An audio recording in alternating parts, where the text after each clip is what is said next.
Hi, I'm Mike Wine with Emergency Fire and Water Restoration. Today we thought we'd talk about fires that happen from turkey fryers. Decks are one of the common things that get ignited when there's a fire.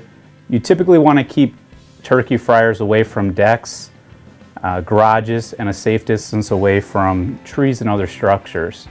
When the heat starts to light up, what happens is it becomes combustible and is probably the number one reason that a turkey fryer would catch on fire. You also want to make sure that the turkey's thawed and dry. The reason for that is ice and water that mixes in with the oil can cause it to spill and create a fire hazard. In addition to that, point 3 would be you want to make sure that the oil in the fryer is actually level. A lot of times people don't pay attention to that and it'll cause a spill, which then gets out of control and causes a fire to ignite. Another common thing, which is the same for almost everything we do, is typically you want to follow the directions and prevent overfilling. A lot of times people just arbitrarily put the oil into the fryer. It's too high. As it starts to boil, there's overflow again, which causes another fire hazard. Some people like to get the largest turkey possible. That's not always the best idea for a couple different reasons. The size of the turkey, if you opt for a smaller one, presents less of a hazard because, again, it prevents you from overfilling the fryer.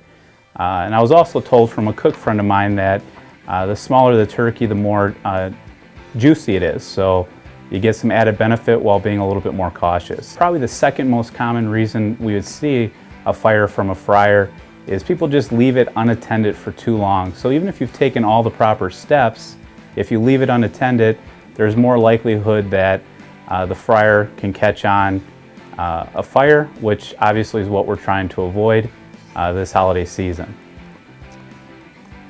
The burner, typically for step 9, you want to keep it typically low as you're getting the turkey ready and placing it in there.